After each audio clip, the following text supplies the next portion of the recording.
This is the Welcome to Humanity podcast with thought leader and transformative psychiatrist, Dr. Fred Moss. This show focuses on the betterment of humanity on a global scale. Each episode will leave you enlightened, inspired, and ready to make an impact in your world. Welcome to the show. Welcome to your life. Welcome to humanity. Here's Dr. Fred. Well, hello. Again, it's Dr. Fred here, and welcome to another incredible episode of my Welcome to Humanity podcast. And today we are interviewing or introducing, I should say, someone who I honestly have never met. And it's another person. We've had a few people that I've never met on this show. And, one of the best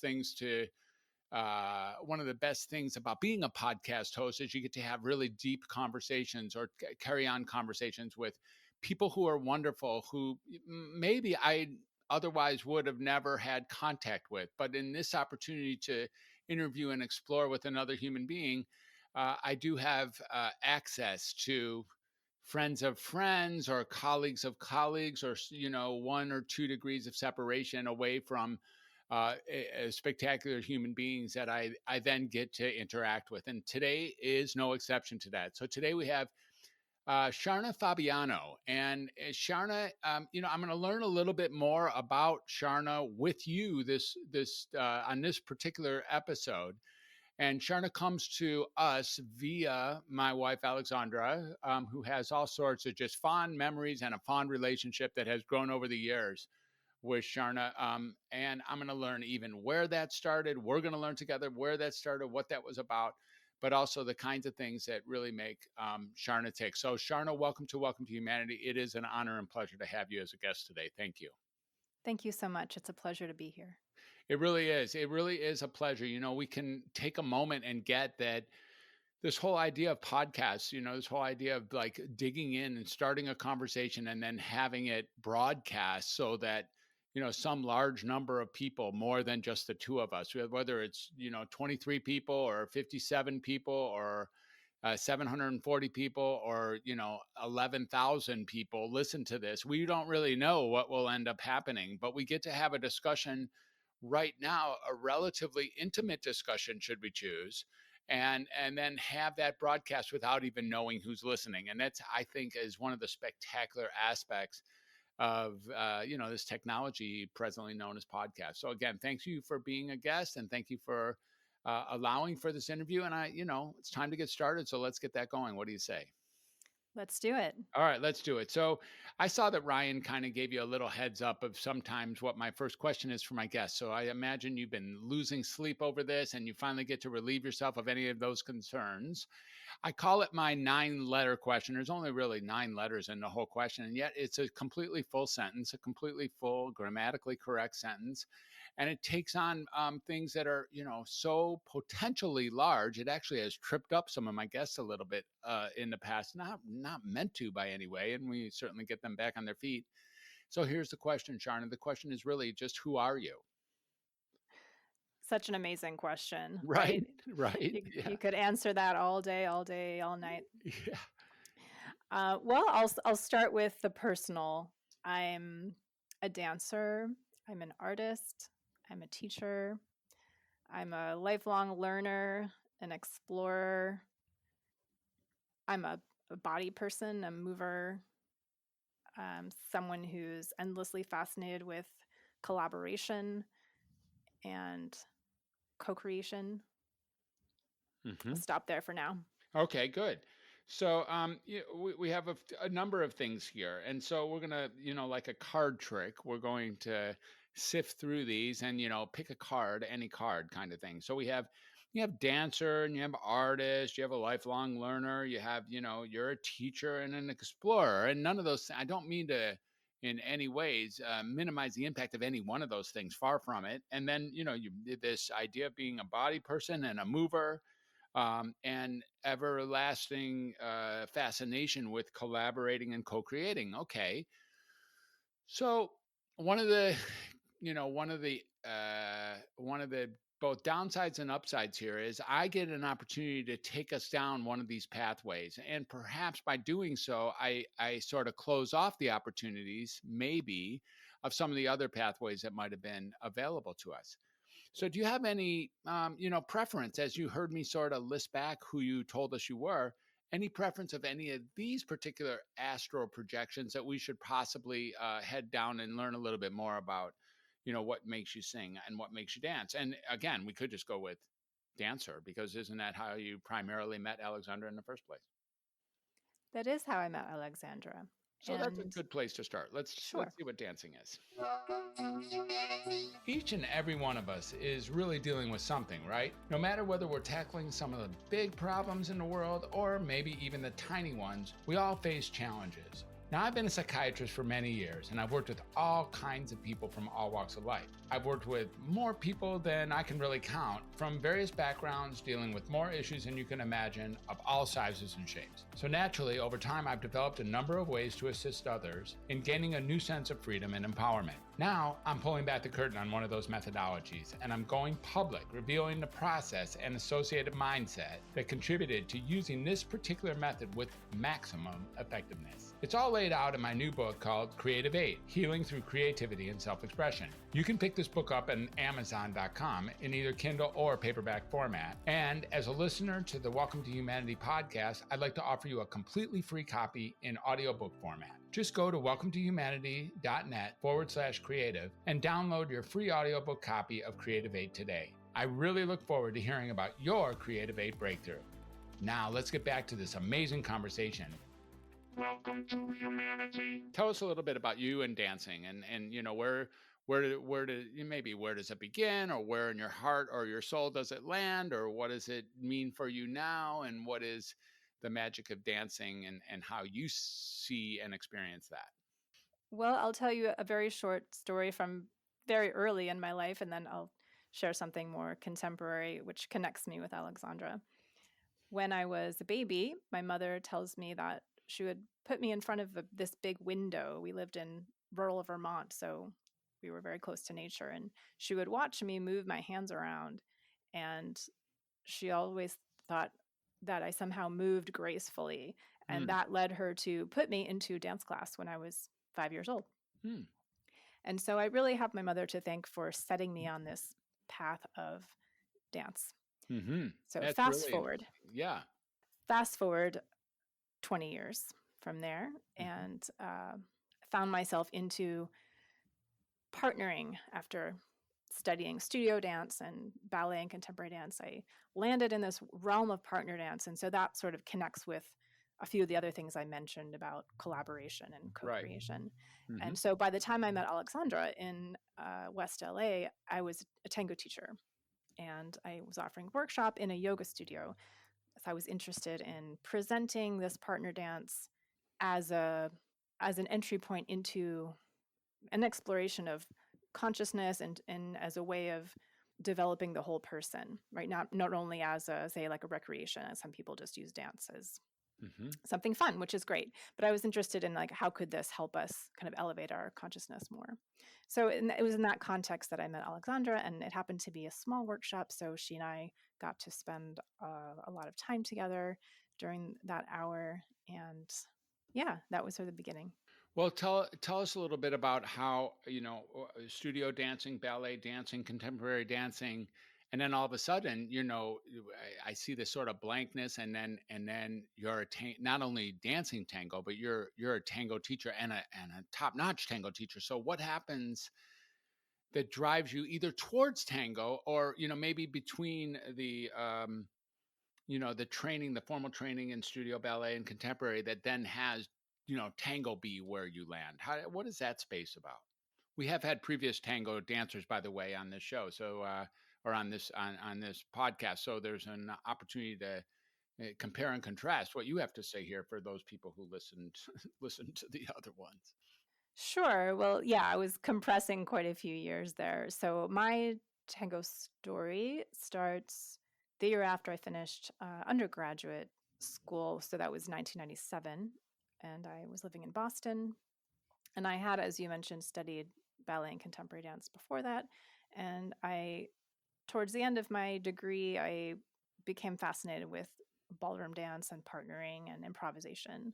And so I was trying a variety of different partner forms, and tango captivated me. And this is a story you will likely hear from many tango dancers because of its open structure. So Right. Mm-hmm. unlike on the Mm-hmm. other dances, it doesn't have a basic step. And so there's a very high level of connection and awareness of the interplay of the two partners.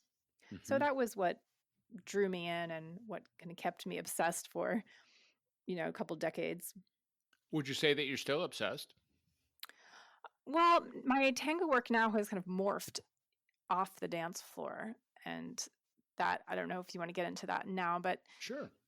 I would say the last 5 years or so, I had a whole tango career where I had a tango school and dance company. I did a lot of touring. And then I went back to school to do the MFA degree. And that's what got me to Los Angeles Mm-hmm. in 2011. And it was during those years I started to think of movement as a carrier of social values, as a form of cultural, a manufacturer of cultural content. And what were we really doing when we were dancing? What were we creating kind of on a consciousness level, on a social, cultural level?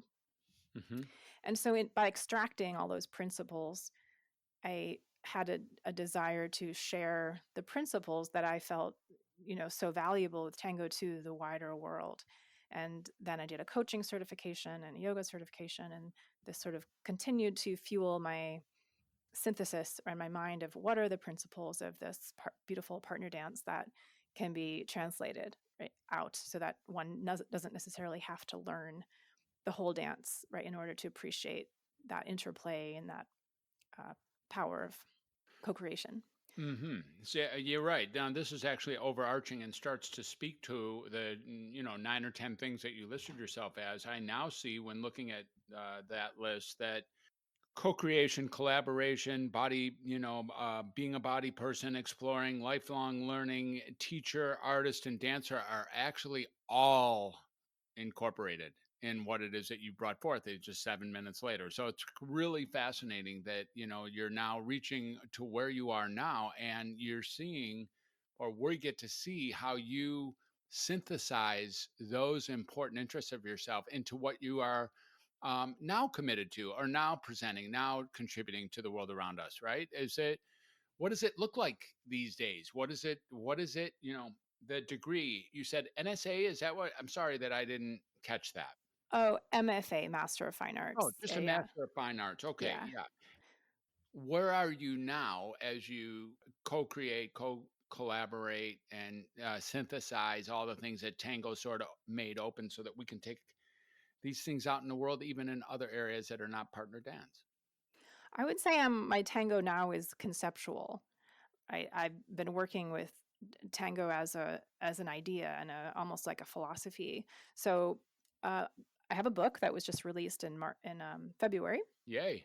called thank you, called Lead and Follow: The Dance of Inspired Teamwork. Mm-hmm. And this is the most recent manifestation of this process I've been in of extracting, or maybe that's a better word might be translating the wisdom of tango into a form that others can connect with. And so it's a series, I would call it kind of like a coaching curriculum, or some sort of a training curriculum perhaps for groups, that's split into 9 chapters, and each chapter is a pair of skills. So typically you would pick up a leadership book and there'd be like a list of things to make you a great leader. Well, in the tango world, you don't just have leaders, you have followers. And so my idea is that everyone should be both a good leader and a good follower, so that you can fill whatever role is needed at the moment with any person. Mm-hmm. And so this book has these pairs of skills that go together. Mm-hmm. That's great. And so, this, I think as Alexandra brought my attention forth to what this book, or what your, most recent endeavors include, this sort of like a counterbalancing focus on the science or art, the being of a follower, as not only being sort of the second fiddle to the leader. Far from that. Far from that. Like really not at all just second fiddle to a leader. And in tango, of course, the more I learn about tango, that's certainly the truth as well. Far from someone who's being dragged along as a leader, then one could say even that the follower's role is more complex or even more central or more, more defining of the way the dance goes than the leaders. Or I'm not sure I'm saying that correctly in your world, but tell us a little bit more about what you've noticed about being a follower, not only in the conceptual nature of tango, but in the world at large as it relates to what we can all take forth from from the virtual and actual dance of tango that you're bringing forth to us now. Sure. And in fact, I would say that in a podcast interview is a wonderful example of non hierarchical, complementary leading and following, right? So the host, right, that's you, is the leader in this case, and I'm the follower, but we wouldn't say that you're somehow more important, right, than me. We would say that we each have roles to play. And if we play them well, then we have a beautiful conversation that we can offer to everyone else. Mm-hmm. Mm-hmm. So the follower role in the tango is complementary, right, in that same way. And in some ways, it's more complex than the leader role, but in other ways, the leader is more, doing something more complex. So very much like the yin yang, Chinese philosophy symbol, they go together to create this beautiful cycle, right, of life force or life energy or Mm-hmm. creativity that mutually uplifts the other. Mm-hmm. So that's what I'm after in everywhere, right? In work and home and play. I want to share that concept in as many contexts as I can and to give people kind of like a roadmap to getting there, right? In both roles, not Mm-hmm. necessarily on the dance floor, but anywhere they are. Right. It seems like it's so. Thank you for that. Really well said. I think it's easy to. Well, it's not necessarily easy, but I can sort of visualize and take care, especially with the aspect of the yin yang. Is there's an opportunity to see that they're co-complementary actions, this leader and follower. Even as you and I are here, clearly I would be the leader, I guess. I guess until I'm not, and then you are. It's like it's like, oh no, really, you're the. That's when we were talking before the, who's following who up which tree down which rabbit hole, sorta. That's what's really happening, and it really is something like who is following who. It's like I open the space and then you create, and I think Alex said it to me the other day. It's sort of like the leader sort of gives a direction to the follower who then becomes a leader instantaneously upon like that. I don't know exactly how to say that, but it's like, what have you found in your research or in your writing that has maybe sparked some new ways to look at this follower role, which seems like it's a, maybe under publicized in the, everyone wants to be a leader, not, who wants to be a follower? Probably not that many people going to raise their hand on that one. Yeah, exactly. Right. Underpublicized is a great term. Someone I've learned a lot from, Mark Hurwitz. He's another scholar and teacher on followership, and he likes to go into classrooms or seminars and say, okay, who here is absolutely top of their organization and never answers to anyone ever, right? Mm-hmm. And of course, like no one raises their hand, right? Because even a Right. CEO has like a board, or no matter where you are, you're going to have to Answer to somebody. answer to someone, right? Work with someone. So then he says, so what's all this about leadership? Yeah. Why don't we talk about following? Because that's, we all do that too. Mm-hmm. So I love that little exercise to just raise awareness around the fact that we're all doing it. We just, don't talk about it. But as far as, what I might love about it, a couple things I might bring in from the world of tango about following is that the following role, of course, both roles are embodied, right? There is a physical dance, but the follower role actually moves 3 times more. I would say that's my estimate, but on average, just does more movement physically. And so it's a role that's very much like focused in the expressive element, Mm-hmm. the physical expressive element, whereas the leader is a little bit more shifted towards that vision, planning, directing, more mind-oriented work. Mm-hmm. So that's one thing, and for me, that resonates a lot when I'm doing any other sort of work. If I'm in the flow, if I'm really doing my writing, or even doing something like washing the dishes, if I'm really in it physically, that makes me feel that power of the follower, that presence. Well, you bring up a point that I wasn't sure how I was going to bring up, but you just gave me a terrific example to riff off of. So here I'm going to go, which is there's something in the phrase. I didn't know this was going to come up, but the phrase of "it takes two to tango." There's something questionable or even fallacious about that particular notion. So, but as you describe, and maybe as I describe, there is that a leader sort of needs a follower who needs a leader who needs a follower, and that goes all the way, all the way down. There's that, but there's like, even as you say, you interact with doing the dishes. That's not really a somebody over there. That's a set of dirty dishes and perhaps a dishwasher, or at least a sponge and some soap and some water. And, and it's like, but you can find your dance step in that. Yeah. You can find your follower and your leader when you're in the flow, even if you're not with another person. Or is this really all contingent on the interactivity of at least two human beings? Well, I think it's most obvious when we're in an interaction with two human beings, like the example I made with you and I, right? The host and the interviewee. Just like in tango, it's very clear when you have two people and you're calling them a leader and a follower, right? And you can delineate what each of them is doing in the dance. But in the case of washing the dishes, or me sitting myself down to write a book chapter, that's more like me leading myself and me Right. following myself. And so assuming that we all contain the capacity to lead or to follow, like to perform these two functions, which I believe are kind of intrinsic just ways of functioning, then it makes sense that we could do it to ourselves, right? So the part of me that leads is the one that says, okay, it's time to take a break and do the dishes. That's like a high level kind of front of brain decision, and that's what I would call like my leaders. I made this decision. And then the follower part of me is like, I get up, I go, and I do the thing, and I am holding myself in a certain kind of attention when I'm doing that. I'm choosing to be in the moment and to focus on like the task itself, and to show up and to use my skills to not drop the glass and to turn everything around and clean it off. And so that would be like the the follower in me. Or if I'm writing, I'm using my accumulated training and capacities, creative capacities, to form the words and be in that process without necessarily evaluating it. Mm-hmm.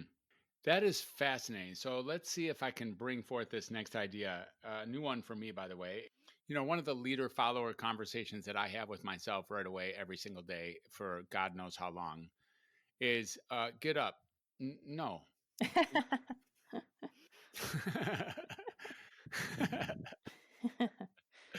That's actually a conversation that's only 7 letters altogether.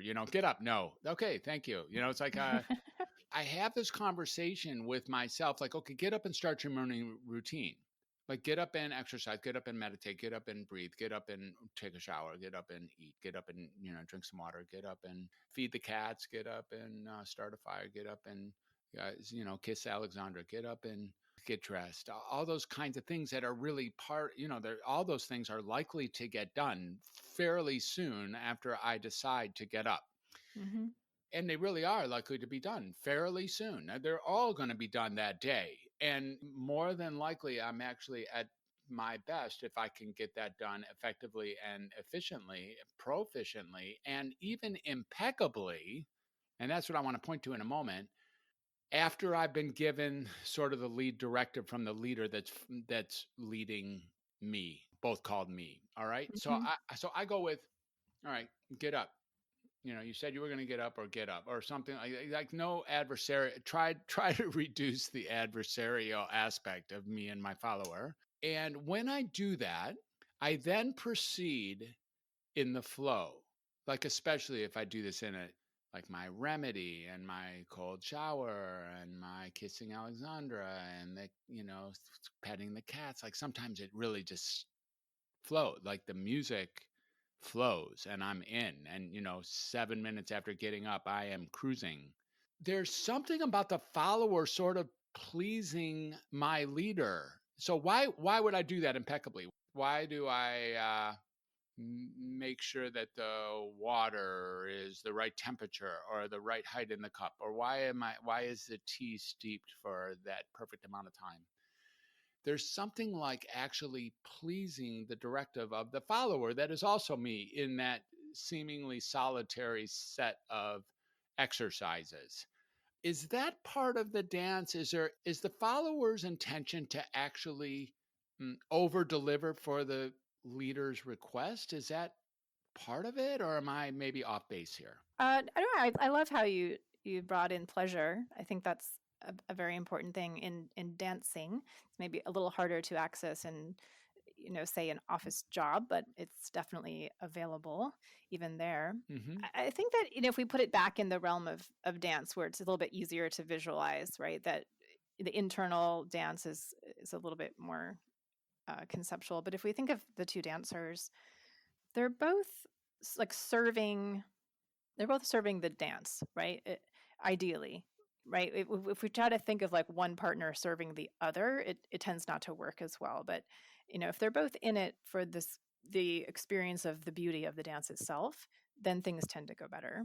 Mm-hmm. Mm-hmm. The way that works is the leader is striving to do a bunch of things like create clear structure and communicate very clear signals and align with the music in a way that is uniquely his or hers.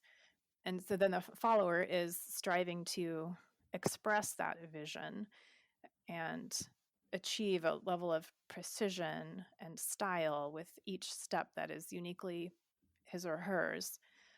So you can kind of start to see how like the agenda is slightly divided. Again, one in the sort of slightly more intellectual vision, decision based level, and the other one more on a kind of embodied, like expressive, physical level. And again, acknowledging that there's some of each in Sure. both. But is that making sense? Yeah, I think so. So, if you look at the leader's tendency to be sort of on the intellectual side and the follower's tendency to be on the embodiment side, some of the things you just listed, including sort of striving to exquisite, striving to clarity, striving, like actually not just striving, like performing in order to.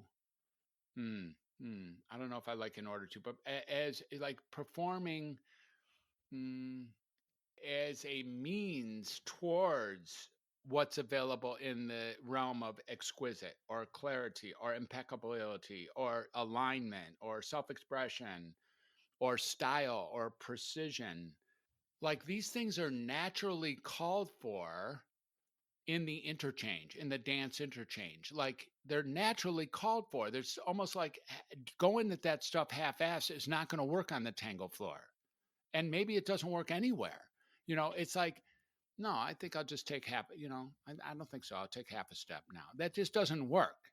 If the call is for a step, it just doesn't work. So there's something here about naturally being driven to our highest self as self expression. I'm wondering if you can comment on that apparent notion from what you're speaking to. Sure. I mean, I think that definitely resonates for me as a dancer. Like that's what I'm looking for in the dance, and I wouldn't speak for all dancers, right? Because it's sort of it's art, right? So whatever you want from it, you can get from it in a sense. Mm-hmm. Okay. I guess I would apply that to, in theory, this is what I'm proposing in the book, that you could take that approach into your life, into your relationship, into your job, into your hobby, into your interaction with your neighbor, that you can make that interaction, right, what you want it to be. Mm-hmm. It doesn't have to be like something you hate. It doesn't have to be a chore. I could approach the dishes and say, oh, I hate doing the dishes. I don't want to do them. Or I could say, you know what? I'm just going to decide that I'm going to do them. And I'm going to show up in a way that makes this moment meaningful for me in some way. Yeah. And so that kind of, comes back to many other practices, mindfulness and, many elements of the yoga tradition and Buddhist tradition. But I think there is an element of that in this dynamic, this lead and follow dynamic, where you're in the moment, right? There's no basic steps. You're forced to work together to make something beautiful. And, what that is unknown, right? It's always going to be unique because every moment is unique. But to acknowledge that both people are there and they have the possibility to make every moment meaningful and beautiful, right? That it's and especially from the follower point of view, because we have that cultural bias that followers are passive, they just do what the leader tells them, right? So to reclaim that and say, no, actually the follower influences that moment too, just as much as the leader does, just in a different way. One of the questions I have is what in humanity leaves open that not only as a possibility and not only as an opportunity, but almost as a responsibility or an accountability to perform at your very highest level in a directive to be beautiful or to be meaningful in the interaction and the expression. Like, what about humanity do you conjure that has that be exciting, interesting, worth pursuing? I get it. I really do. I feel it. I want to be on the dance floor and going for it as we speak. But there's like, well, what is that want? What about that is so soothing, or so resonant? Well, I'm not sure I would go as far as to call it a responsibility, but I would maybe say that it's an innate desire. I believe that there's an innate desire in all of us to be in flow with other people. And we can't always get there for a variety of reasons, which is way too long to list here. But I do think there's something innate about the desire, whether you call it self-expression or flow or congruence or resonance, to be in that state with other people. I think that is an innate desire. And we can enter that either through the follower mode or through the leader mode. But if we're not doing either, then it's going to be hard to access that mode, I think. Well, it seems like there is a baseline that has to be established, however, something like a level of vetting or of being pre approved. I could use maybe, I don't know, maybe in dancing, it's like if you smell horrible, perhaps that gets you less dances or something. There's a certain level of basic decorum. If you're drunk off your butt, that's probably not going to be a good time to get a dance. There's some basis of a double, triple check with your potential partner to make sure that at least some foundational elements are in place in order for us to enter this leader follower contract. Can you say something about that? Yes, and this might be a good time to mention the book again because it's laid out in 3 stages. And the first stage would be, I think, the answer to your question, which is how do you come into a relationship like that with anyone, whether you're at work or, at the grocery store or on the dance floor. And the first phase is called connection, which I realize is a pretty vague term at this point, but tango dancers break it down pretty specifically into what they're doing. And so I've translated those things, what they do, into tasks or skills that you could do anywhere. So the first one is the simplest, right, is listening, right, from a follower point of view. So how would you come into how would you come into a relationship with anyone in order to start this process? Well, you start by listening to them. And that's on the leader side of that, is that you would communicate with them clearly somehow. You'd express something to them clearly. The connection is like the foundation, right? And if you are, drunk, or if you smell bad, or if you have some other thing preventing you from connecting, then that's sort of the first thing to address. It's like, okay, how do I get myself in a position where I can connect with another human, depending on the context, and smelling bad might not be an obstacle in certain situations. For sure. And being drunk might not be That's true too. an obstacle in other situations. It just depends where you are. Yeah, yep, for sure. Yeah, being drunk at a bar doesn't necessarily work against you, and smelling bad on the basketball court doesn't necessarily work against you. That's very true. One of the things that I'm noticing, though, is when I bring in my own personal agenda or my own personal tastes and distastes or likes and unlikes. I wonder, especially in these polarizing times that we're living in, or even I should say it's always been polarizing and seems slightly more polarizing these days. If I agree or disagree with something basic about someone that I might consider let's, I don't know, their politics or what they think about that practice or what country they grew up in, so their nationality. If I have some sort of, let's call it discrimination, prejudice, some sort of prejudged notion that this person isn't worthy of my attention or isn't, I'm not going to be able to trust them, that can get in the way before step one starts too, right? If I bring my sort of that part of my humanity forth to the dance, like I'm not going to dance with that person because they're that nationality and they voted for that candidate, and I'm not doing it. Does that cross over sometimes, or is there a way to transcend that on the dance floor? I think that the dance floor is like very special context. So I don't know if that, yeah, I don't know if that would be the same in, say in a restaurant or in a webinar or in a classroom or something.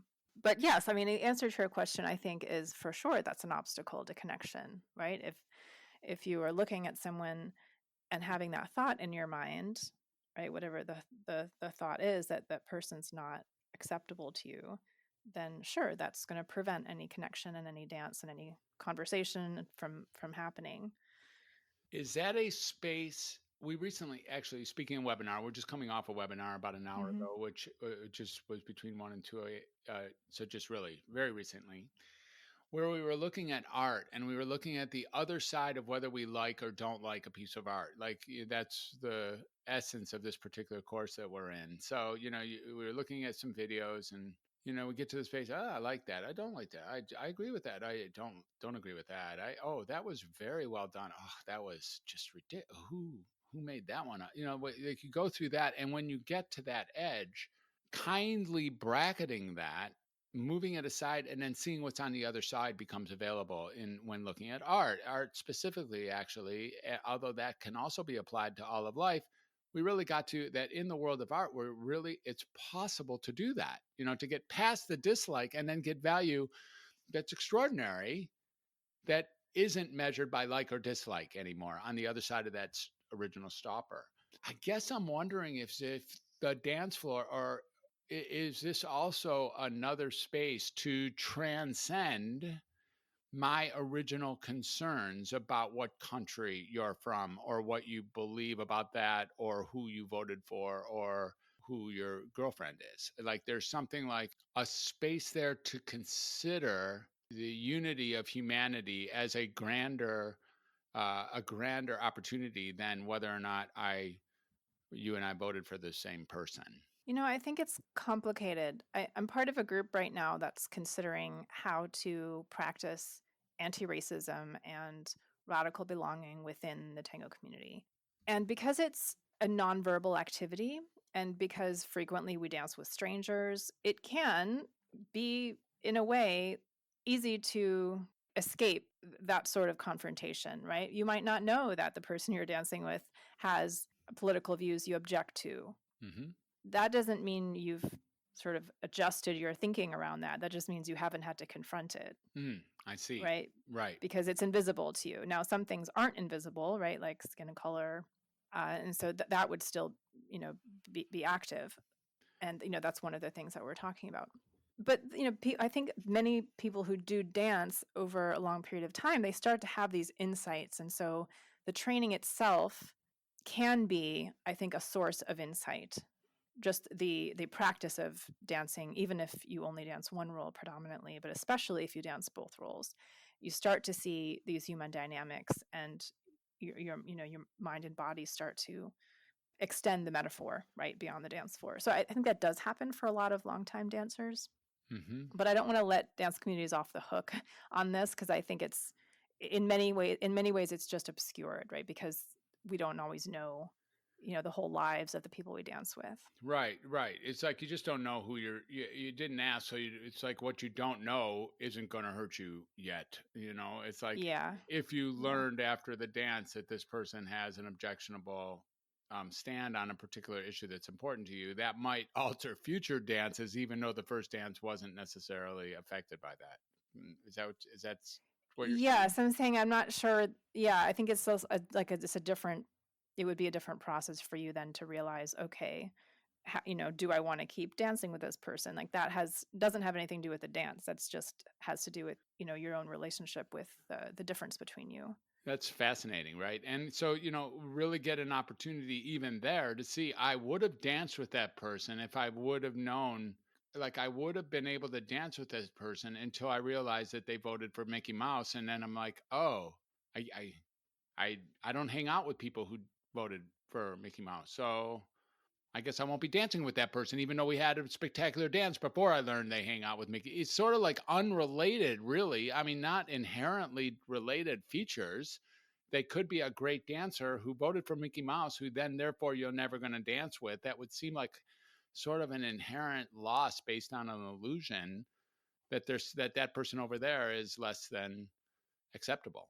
Yeah, I think here's where it gets really complicated, because of course and the dance experience, perhaps 'cause it's silent, right, gives you that more of a broader experience of connection, like human to human, right, without the whole socialization layer.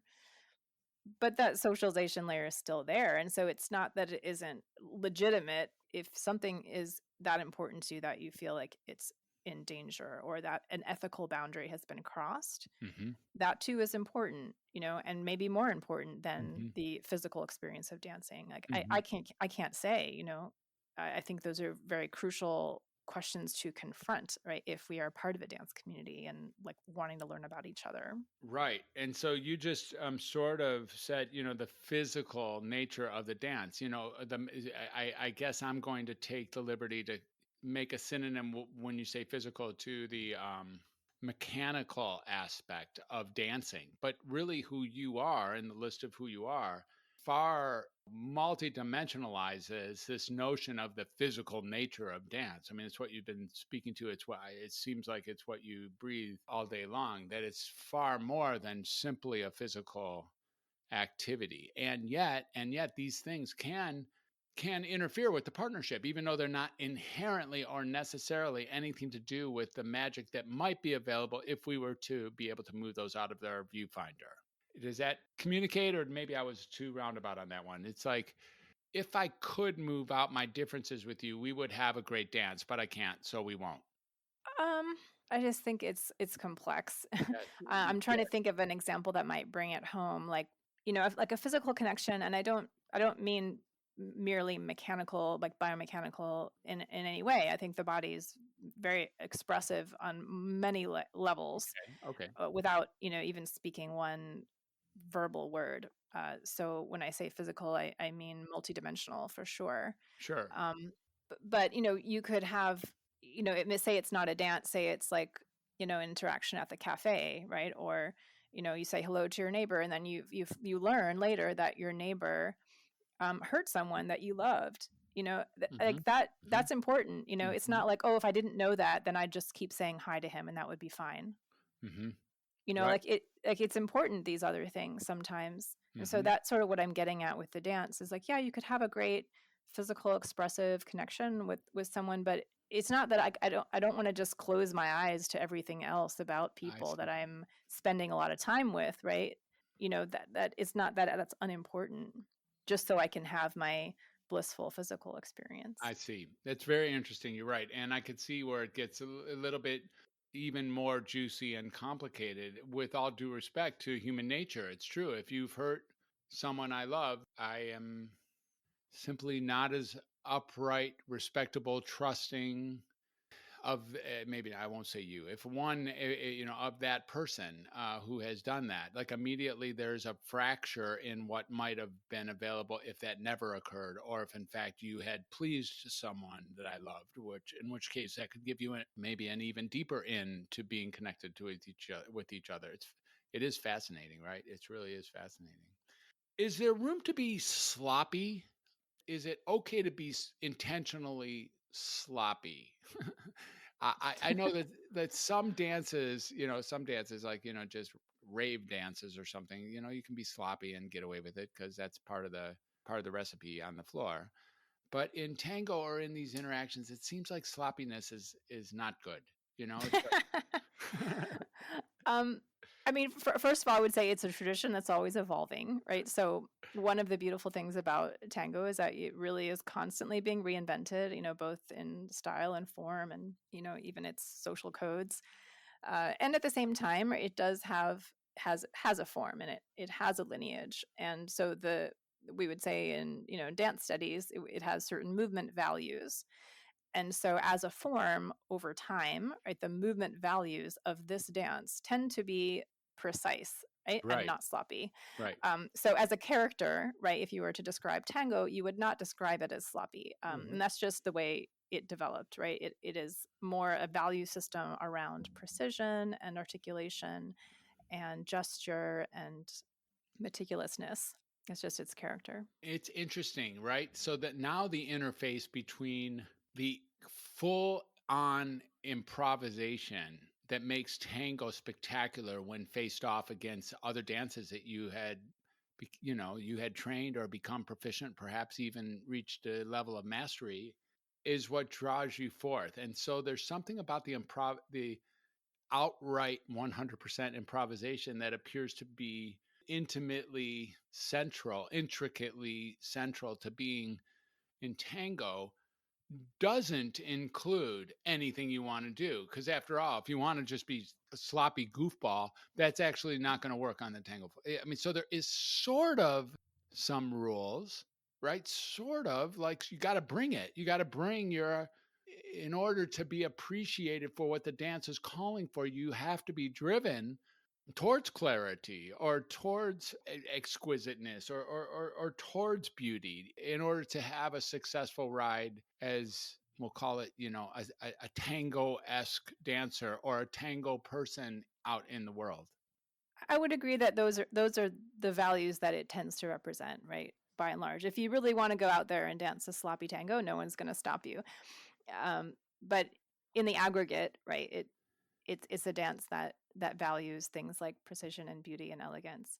Fascinating. Here's another thing I was going to mention about improvisation, just generally, right? Something else from my dance studies education is that there's a beautiful paradox, right, in improvisation, which is if you just go in and tell a room of people to do whatever they want, you'll get a very limited range of movement, Mm-hmm. right? You would think like, oh, total freedom, do anything, right? But that doesn't actually free us.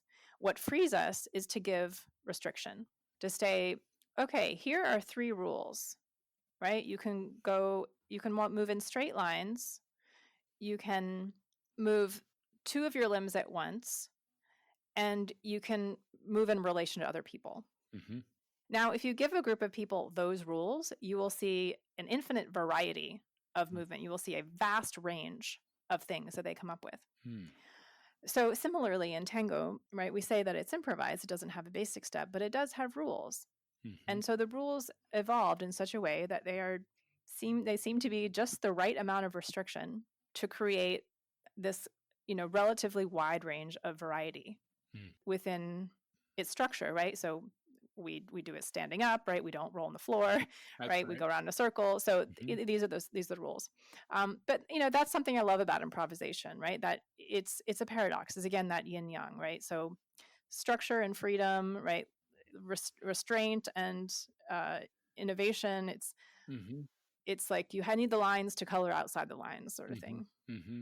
Yeah, it is brilliant. And you're right. It's one requires the other. It's almost, maybe it's a stretch to go back to some sort of leader follower relationship, but there is something like the leader is the rules, the structures. Like in some ways, that's what you have here. And as tango dancers, we're to embellish those rules as creatively that's available and spontaneous in nature. I'm a little bit stretched on that one, so I'm open to having that altered by you. But we're back to that. I guess I'm putting together the yin yang and the follow a leader that we put in earlier in the conversation with exactly what you're speaking of here. I think you're exactly right on right there. Those are what those 2 roles represent, right? Is the leader, whether it's represented by a person or a director or, a manager or your own mind, is setting up some sort of structure, right? Is creating some kind of container, some sort of frame. And the follower, whether that's the worker or the dancing partner or, yourself, your own full body self, is filling out the frame, is creating within those restraints, is interpreting the rule. And those two things are always in conversation, and they're both always evolving, right? Mm-hmm. So your leader says, okay, step here. And you're like, okay, I'm going to do that step in this way. And then based on how you step, the leader makes another decision that they might not have made if you hadn't stepped in that particular way. Mm-hmm. And so, it keeps going back and forth. And that happens in our minds as well. Mm-hmm. And in this interview. So it's definitely for me a pervasive metaphor. And again, the book is my attempt to kind of illuminate that, right? So people can see it in their lives and other places and start to engage with people around them in more creative ways, especially from the follower point of view. Because again, we have that bias. So I want people to really understand that how they show up matters, right, Mm-hmm. in that following role. Mm-hmm. Wonderful. Can you say a little bit more? Say your book title again, and how can our listeners get a copy or learn more about its creation, or where are we going to find that book? The book is called Lead and Follow: The Dance of Inspired Teamwork. Mm-hmm. You can get it anywhere you buy books. You can get it on Amazon. You can order it through your favorite bookstore. And I have a free book study group going on. It's the last Sunday Wow. of this month and next month. So if you want to jump in there and just chat with some other people about the material, you're more than welcome. And you can find all that on my website, sharnafabiano.com. Okay. And is that the best way for anyone to reach out to you if they want to either study with you or follow you or learn from you or read about you? Or is that the best way to contact you? Yeah, that's perfect. Everything I have current is on the website. And Sharna, what's next for you? What's this next year or 3 years? What's the future unfolding? Do you have any ideas of what's here, maybe the next thing to tackle?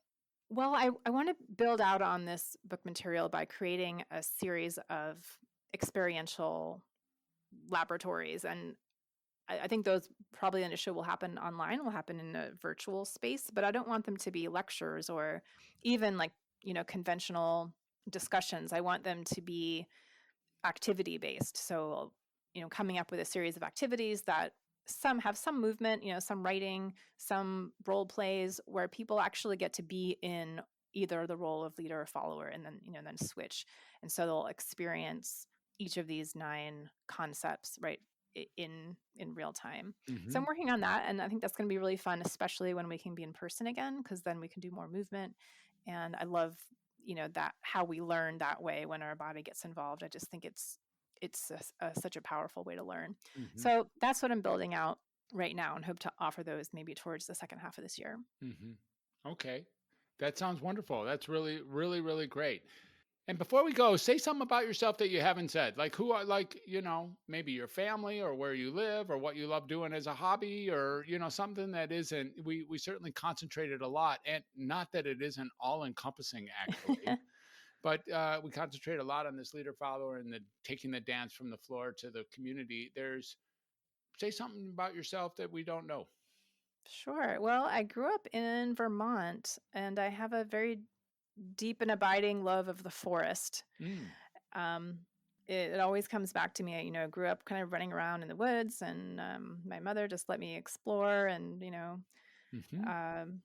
I love wildflowers to this day. When I'll tell you this is a pretty funny, cute story from my childhood. I love the woods so much that and a lot of little girls, I think, maybe boys too, imagine magical beings right in the forest, right? There are fairies there. And so I always thought they're going to come and take me home, right? I actually am going to go live with the fairies in the forest. And that was my dream for so long. And then, finally I realized maybe I meant to live, a human life this time.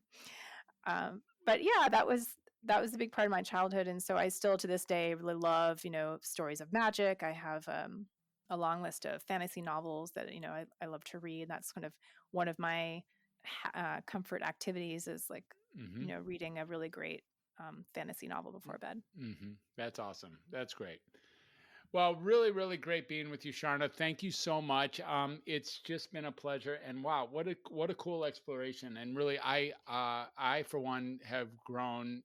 I'm not the same really as I was beforehand, and really taking this on.